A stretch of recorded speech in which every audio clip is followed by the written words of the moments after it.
சட்டமன்ற தேர்தல் நடந்து முடிந்து 1.5 மாதம் காலம் ஆகிறது. இந்த தேர்தலில் அனைத்து இந்திய அண்ணா திராவிட முன்னேற்ற கழகம் பொதுச் செயலாளர் எடப்பாடி பழனிசாமி தலைமையிலான அனைத்து இந்திய அண்ணா திராவிட முன்னேற்ற கழகம் படுதோல்வி அடைந்திருக்கிறது. தோல்வி அடைந்தது என்று சொல்வதை விட முற்றிலுமாக புறக்கணிக்கப்பட்டது என்றுதான் சொல்ல வேண்டும். தோல்வி அடைந்து பிறகும் தொடர் தோல்வி. மாண்புமிகு அம்மாவின் மறைவிற்கு பிறகு நடைபெற்ற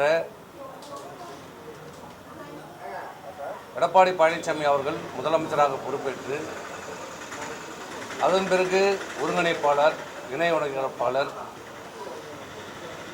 பிறகு எங்களால் தேர்ந்தெடுக்கப்பட்ட பொதுச்செயலாளர் பதவியேற்ற பிறகும் இன்று வரை தொடர் தோல்வியை சந்தித்துக் கொண்டிருக்கிறது. தேர்தலுக்கு தேர்தல்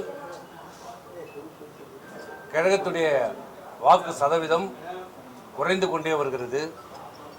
மக்களுடைய நன்மதிப்பை இழந்து கொண்டே வருகிறது. ஏன் இப்படிப்பட்ட இயக்கம்? புரட்சித் தலைவர் அவர்களால் தொடங்கப்பட்ட இந்த இயக்கம், நீதி கேட்டு தொடங்கப்பட்ட இயக்கம், கேள்வி கேட்டதற்காகவே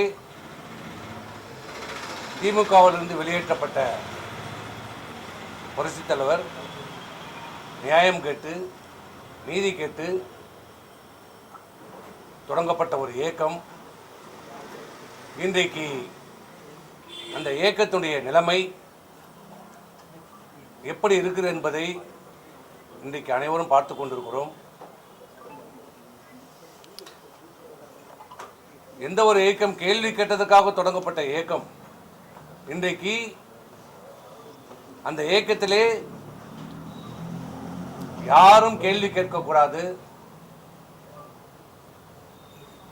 பேசக்கூடாது, கருத்து சொல்லக்கூடாது என்று ஒரு சர்வாதிகார போக்கிலே இந்த இயக்கம் நடைபெற்ற காரணத்தால் யாருடைய ஆலோசனையோ யாருடைய கருத்தையோ நான் கேட்க மாட்டேன், ஏற்றுக்கொள்ள மாட்டேன். என் குடும்பத்தாருடைய கருத்தை மட்டும் கேட்பேன். பணம் யார் கொடுப்பார்களோ, பணம் யார் பெற்று தருவார்களோ அவருடைய கருத்தை மட்டும்தான் கேட்பேன் என்று செயல்பட்ட காரணத்தால் இன்றைக்கு மிகப்பெரிய ஒரு இழப்பை அனைத்து இந்திய அண்ணா திராவிட முன்னேற்ற கழகம் நினைத்து பார்த்திருக்காத ஒரு நிலைமையை இன்றைக்கு நாங்கள் சந்தித்துக் கொண்டிருக்கிறோம். இத்தனை தோல்விக்கு பிறகும் இன்னும் அனைவரும் உணர்ந்து விட்டார்கள். அனைத்து இந்திய அண்ணா திராவிட முன்னேற்ற கழகத்தில் இருக்கிற தலைமை கழகத்திலிருந்து கீழே இருக்கிற அடிப்படை தொண்டன் வரை ஏன் தோல்வி அடைந்தோம், எதற்காக தோல்வி அடைந்தோம், என்ன காரணம் என்பதை தெரிந்து கொண்டிருக்கிறார்கள். ஒருத்தரை தவிர அந்த ஒருத்தர் தான் இந்த இயக்கத்தை வழிநடத்தக்கூடிய கழகத்துடைய பொதுச் செயலாளர் எடப்பாடி பழனிசாமி. ஒரு இயக்கத்திற்கு நம்பிக்கை கொடுக்கக்கூடியவர் யார்? அந்த கட்சியினுடைய தலைமை. அந்த தலைமை தான் அந்த இயக்கத்தை வழிநடத்த வேண்டும். தொண்டர்களுக்கும் மக்கள் மத்தியிலும் நம்பிக்கை ஏற்படுத்தப்பட வேண்டும். ஆனால் அதற்கு மாறாக இன்றைக்கு இந்த இயக்கம் தவறான வழியிலே என்ன நோக்கத்திற்காக, என்ன சிந்தனைக்காக, எந்த எண்ணத்திற்காக இந்த இயக்கம் தொடங்கப்பட்டது? திராவிட முன்னேற்ற கழகம் திருந்து நீக்கப்பட்ட எம்ஜிஆர், அந்த திராவிட முன்னேற்ற கழகம் அதனுடைய தலைவர் தீய சக்தி ஒழிக்கப்பட வேண்டும் என்று தொடங்கப்பட்ட இயக்கம்தான் இந்த அனைத்து இந்திய அண்ணா திராவிட முன்னேற்ற கழகத்துடைய இயக்கம். ஒவ்வொரு தொண்டனுடைய ரத்தத்திலும் திமுகவினுடைய எதிர்ப்பு ஊட்டி ஊட்டி வளர்க்கப்பட்ட இயக்கம் இந்த அனைத்து இந்திய அண்ணா திராவிட முன்னேற்ற கழகம் தொண்டர்கள். அப்படிப்பட்ட அனைத்து இந்திய அண்ணா திராவிட முன்னேற்ற கழகத்தை திமுகவோடு இணைந்து முதலமைச்சர் ஆக வேண்டும் என்று நினைத்த போதே அதிமுக தன்னுடைய அந்த வார்த்தையை சொல்வதற்கு கூட எங்களுக்கு அச்சமாக இருக்கிறது. இன்றைக்கு தன்னுடைய சுய நிலையை இழந்திருக்கிறது. இன்றைக்கு அதிமுகவில் இருந்து நிர்வாகிகள், தொண்டர்கள் கொத்து கொத்தாக விலகி கொண்டிருக்கிறார்கள். சீட்டு கட்டு போல் இன்றைக்கு அதிமுக சரிந்து கொண்டிருக்கிறது. ஆனால் எதையுமே தெரியாததை போல, பூனை கண்ணை மூடிக்கொண்டால் இருண்டு விட்டது என்றது போல இன்றைக்கு சிலர் செயல்பட்டு கொண்டிருக்கிறார்கள். இந்த கட்சிக்காக உழைத்தவர்கள் 50 ஆண்டு காலம் பாடுபட்டார்கள். தங்களுடைய உழைப்பு, ரத்தம், பணம், குடும்பத்தை பார்க்காமல் செலவு செய்தவர்கள் கோடிக்கணக்கான பேர். இன்னைக்கு அப்படிப்பட்ட உழைத்தவர்கள் இந்த இயக்கத்தை விட்டு செல்கிறார்கள் என்றால் அவருடைய மனவேதனை என்ன? ஆனால் அவர்களை பார்த்து சாதாரணமாக சொல்லுகிறார் துரோகி என்று. சாதாரணமாக சொல்லுகிறார் துரோகி என்று. எம்ஜிஆரை கூட தான் துரோகி என்று சொன்னார்கள். எம்ஜிஆர் துரோகியா? திமுக விட்டு நீக்கும் போது என்ன சொன்னார்கள்? எம்ஜிஆர் ஒரு துரோகி என்றார்கள். அப்ப எம்ஜிஆர் துரோகியா? அந்த இயக்கத்திற்காக, திமுக எவ்வளவு பாடுபட்டார். திமுக வெற்றி பெறுவதற்கு காரணமே எம்ஜிஆர். அண்ணாதுரை முதலமைச்சர் ஆவதற்கு காரணமே எம்ஜிஆர். கருணாநிதி முதலமைச்சர் ஆவதற்கு காரணமே எம்ஜிஆர். அப்படிப்பட்ட எம்ஜிஆரே துரோகி என்று சொன்னவர்கள். அதனால எம்ஜிஆர் துரோகி ஆயிடுவாரா? இன்னும் தங்களுடைய தவறை உணராமல், தங்களுடைய செயல்பாட்டுடைய குறைகளை உணராமல் மற்றவர்களை குறை சொல்லிக் கொண்டு தொடர் தோல்வி. இது தோல்வி அல்ல. அதிமுக மக்கள் மத்தியிலே புறக்கணிக்கப்பட்டிருக்கிறது. சொல்லுகிறார் 47 தொகுதியிலே வெற்றி என்று சொல்லுகிறார். வாய் கூசாம சொல்லுகிறாங்க. எப்படி வெற்றி? அந்த 31 தொகுதி, 47 தொகுதியில் 31 தொகுதி பாட்டாளி மக்கள் கட்சி போட்ட பிச்சை. பாட்டாளி மக்கள் கட்சி கூட்டணியில் இல்லை என்றால் இங்க வட மாவட்டத்திலே அரியலூர், கடலூர், விழுப்புரம், கள்ளக்குறிச்சி, திருவண்ணாமலை, வெள்ளூர், தர்மபுரி, ஏன் சேலத்துல இவரே தப்பி தவறிதான், தட்டு தடுமாறி தான் ஜெயிச்சிருப்பார். மீதி 6 தொகுதியும் ஜெயிச்சிருக்காரு. அதிமுக ஒரு 7-8 தொகுதியில் ஜெயிச்சிருக்கும். இதுதான் நிதர்சனமான உண்மை. உண்மையை ஒற்றுக்கொள்ள வேண்டும். சுய பரிசோதனை செய்து கொள்ள வேண்டும். அப்போதுதான் இந்த அனைத்து இந்திய அண்ணா திராவிட முன்னேற்ற கழகத்தை நம்பி இருக்கிற தொண்டர்களை காப்பாற்ற முடியும்.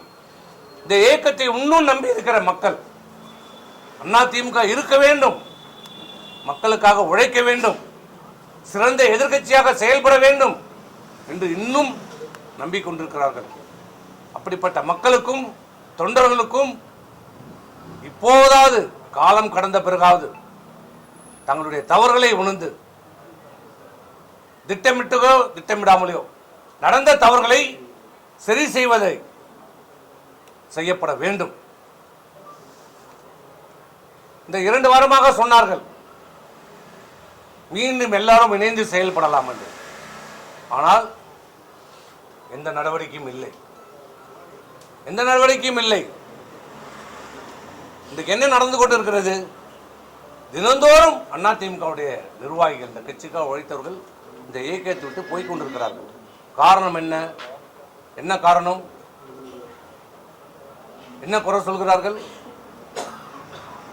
தலைமை மீது. தலைமை அனுசரித்து போகவில்லை. தலைமை தன் தவறை திருத்திக் கொள்ள மறுக்கிறது. யாருடைய கருத்தையும் கேட்க தயாராக இல்லை. தன்னை சுற்றி ஒரு வேலியை போட்டுக் கொண்டிருக்கிறார். அதில் ஒரு 4-5 ஜால்ராக்களை வைத்துக் கொண்டிருக்கிறார். அவர் சொல்வதற்கெல்லாம் ஆமாம் சாமி போடுகிறவர்களை வைத்துக் கொண்டு இருக்கிறார். இந்த இயக்கம் அனைத்து இந்திய அண்ணா திராவிட முன்னேற்ற கழகம் என்பது சாதாரண தொண்டன் முதலமைச்சராக வரலாம், அமைச்சராக வரலாம், சட்டமன்ற உறுப்பினராக வரலாம், நாடாளுமன்ற உறுப்பினராக வரலாம். இதுதான் அதிமுகவுடைய சிறப்பு அம்சம். அதனால்தான் இந்த அண்ணா திராவிட முன்னேற்ற கழகத்திற்கு தங்களை இணைத்துக் கொண்டார்கள். லட்சக்கணக்கான இளைஞர்களும் பல பேர் இந்த இயக்கத்தில் இணைத்துக் கொண்டு உழைத்து வந்திருக்கிறார்கள். சாதாரண தொண்டர் சட்டமன்ற உறுப்பினராக, நாடாளுமன்ற உறுப்பினராக வந்திருக்கிறார்கள். அதிமுக என்பது ஒரு குடும்ப கட்சி அல்ல, இது தொண்டர்கள் கட்சி என்ற நிலையால் ஏற்படுத்தப்பட்டது. மாண்புமிகு புரட்சித் தலைவர் அவர்களாலும் மாண்புமிகு அம்மா அவர்களாலும் ஏற்படுத்தப்பட்டது. ஆனால் இன்னைக்கு என்ன நிலைமை? அதிமுக ஒரு குடும்பத்தின் பிடிக்குள் சென்று கொண்டிருக்கிறது. குட்டியை விட்டு ஆழம் பார்ப்பது போல இன்னைக்கு சோசியல் மீடியாவில் ஒரு செய்திகளை பரவிட்டுக் கொண்டிருக்கிறார். நேற்று அவர் கூட்டம் நடத்தியதாகவும் அந்த கூட்டத்தில் எல்லாம் ஆரவாரமாக உங்கள் மகனை அரசியலுக்கு கொண்டு வாங்க, அதுல எந்த ஆட்சேபனையும் இல்லை. அதுக்கு எதுக்கு இந்த டிராமா? யார் வேண்டுமானாலும் அரசியலுக்கு வரலாம், உங்கள் பிள்ளை வர வேண்டாம் என்று சொல்லவில்லை. அவருக்கும் முழு உரிமை உண்டு, வரட்டும், நேரடியாக வரட்டும், அரசியலுக்கு வரட்டும், பணியாற்றட்டும், சேவை செய்யட்டும், வளரட்டும். அதில் யாரும் எந்த மாற்று கருத்துப்படல. ஆனால் இப்படிப்பட்ட ஏன் நாடகம் டிராமாவை ஏற்படுத்தி கொண்டிருக்கிறார்கள். இந்த இயக்கம் இன்றைக்கு படு தோல்விக்கு காரணம் பணம், பதவி, வெறி. ஆகவே இது எல்லாம் உணர்ந்து கொள்ள வேண்டும். இப்போதும் சொல்லுகிறோம் பொதுச் செயலாளரும், நீங்கள் தான் பொதுச் செயலாளர். குறைகள் இருக்கலாம், எங்கள் பக்கத்திலும் குறைகள் இருக்கலாம், குறை நிறை இல்லாத மனிதர்களே கிடையாது. ஆனால் ஒரு தலைமை பொறுப்புக்கு வந்தவர் என்ன செய்ய வேண்டும்? எல்லோரும் அரவணைத்து செல்ல வேண்டும், குறைகளை சுட்டிக்காட்ட வேண்டும். ஆனால் அதற்கு நேர்மாறாக போகிறவர்கள் போகட்டும், யார் வேண்டுமானாலும் போகட்டும், போக வேண்டும் என்ற சூழ்நிலையும் உருவாக்கப்படுகிறது. இப்படிப்பட்ட நிலைமையை போக்கப்பட வேண்டும், தவிர்க்கப்பட வேண்டும். மீண்டும் அனைத்து இந்திய அண்ணா திராவிட முன்னேற்ற கழகம் வலிமையான ஒரு இயக்கமாக உருவாக்கப்பட வேண்டும். மக்கள் மத்தியிலே நம்பிக்கையை உருவாக்க வேண்டும். கட்சியினுடைய தொண்டர்கள் மத்தியிலே ஒரு நம்பிக்கையை உருவாக்க வேண்டும். அதற்கு நீங்கள் எல்லாரையும் அரவணைத்து செல்லுங்கள். நாங்கள் அன்றைக்கே சொன்னதுதான், தோல்விக்கான காரணத்தை ஆராயுங்கள். இதுவரை இல்லை. 2024 நாடாளுமன்றத்தில் சொன்னோம், அப்போதும் நீங்கள் செவிசாய்க்கவில்லை. இப்போதாலும் சொல்கிறோம், கூட்டத்தை கூட்டுங்கள், பொதுக்குழுவை கூட்டுங்கள், உங்கள் விருப்பப்படியே ஒரு தேதியில் கூட்டுங்கள். ஆனால் அதற்கு முன்பு பொதுக்குழுவை கூட கூட்ட காலதாமதமானால் செயற்குழுவையாவது கூட்டுங்கள், கட்சியினுடைய செயற்குழுவை கூட்டுங்கள். ஆண்டுக்கு 2 முறை கூட்டப்பட வேண்டும். இந்த ஆண்டு ஆரம்பித்து இது 6வது மாதம் போயிட்டு இருக்கு. செயற்குழு கூட்டம் ஆண்டுக்கு 2 முறை கூட்டப்பட வேண்டும். அந்த செயற்குழு கூட்டத்தையாவது கூட்டுங்கள், எல்லோரையும் அழையுங்கள், அதில் விவாதியுங்கள். ஏன், என்ன காரணம், என்ன நடவடிக்கை எடுக்க வேண்டும், இது சீர் செய்வதற்கு என்ன செய்ய வேண்டும் என்பதை விவாதியுங்கள், விவாதம் செய்யுங்கள். ஏன் அஞ்சுகிறீர்கள், ஏன் அச்சப்படுகிறீர்கள்? ஒரு ஜனநாயக நாட்டிலே, ஒரு இயக்கத்திலே மாற்றுக்கட்டு இருக்கதான் செய்யும். அதை ஏற்றுக்கொள்கிற தலைவர் தான் ஒரு சிறந்த தலைவர். ஏன் புரட்சித் தலைவர் அம்மா போல தனக்கு மாற்று கருத்து சொல்லுவீர்களெல்லாம் திருப்பணு இயக்கத்தில் இணைத்து அவர்களுக்கு அமைச்சர் பதவி தரல, புரட்சித் தலைவர் தரல. இயக்கம் வெற்றி பெற வேண்டும் என்பதற்காக மாண்புமிகு அம்மா 96 இந்த இயக்கம் மிகப்பெரிய தோல்வி அடைந்தது. வெற்றி பெற வைப்ப இந்த தோல்விக்கு நானே பொறுப்பு, இந்த தோல்விக்கு நானே பொறுப்பு, இந்த தோல்விக்கு நானே பொறுப்பனே. ஒரு தலைவருக்குரிய தகுதியோடு தன் தோல்வி ஏற்றுக்கொண்ட தலைவர் அம்மா. ஆனால் இத்தனை தொடர் தோல்விக்கும் இன்று வரை யாருமே பொறுப்பேற்கவில்லை, ஏற்க மறுக்கிறார். தோல்வி என்று சொல்வதற்கு கூட மனம் வரவில்லை. ஆனால் அன்றைக்கு அம்மா என்ன சொன்னாங்க, நானே பொறுப்பு, மீண்டும் எம்ஜிஆர் ஆட்சியை நிறுவேன் என்று சபதம் எடுத்தாங்க. 2 வருஷம். அம்மாவோட பெரிய தலைவர் யாருமே கிடையாது. அப்படிப்பட்ட அம்மா பாட்டாளி மக்கள் கட்சி அலுவலகத்துக்கு சென்றாங்க, நேரடியாக போனாங்க. மதிமுக அலுவலகத்துக்கு சென்றாங்க, அந்த படி ஏற முடியாது, குறுகிய படியில் ஏறி போனாங்க. ஜி.கே. மூப்பனார் அவர்களை போய் சந்திச்சாங்க, பாரதிய ஜனதா கட்சியை போய் சந்திச்சாங்க, எல்லா காங்கிரஸ் போய் சந்திச்சாங்க. எல்லா கட்சி வீட்டுக்கு தானே நேரடியாக போய் சந்தித்து அவர்கள் எல்லாம் ஒரு மிகப்பெரிய கூட்டணி வைத்து 2 ஆண்டுல மிகப்பெரிய ஒரு வெற்றியை பெற்று தந்த தலைவர் புரட்சி தலைவர் அம்மா. எப்படி முடிஞ்சது? வெற்றி பெறணும், அதற்கு என்னெல்லாம் தேவையோ இறங்கி போகணும். இன்னும் அதே கௌரவத்தோடு 98 நான் முதலமைச்சராக இருந்தேன், 99 நான் முதலமைச்சராக இருந்தேன், அதே நிலப்பாட்டில் இருந்தால் இன்னைக்கு நிலைமை என்ன? அடிக்கிற காத்துல அம்மியே பறக்குது. இன்னைக்கு மம்தா பானர்ஜி நிலைமை என்ன பார்த்தீங்கல்ல? உங்க நிலைமை என்ன ஆயிருக்கும்?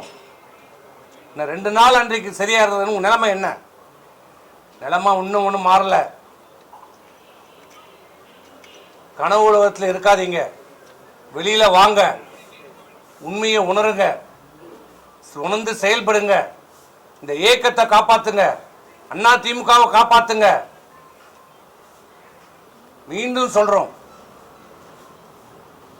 எல்லோரையும் அழையுங்க,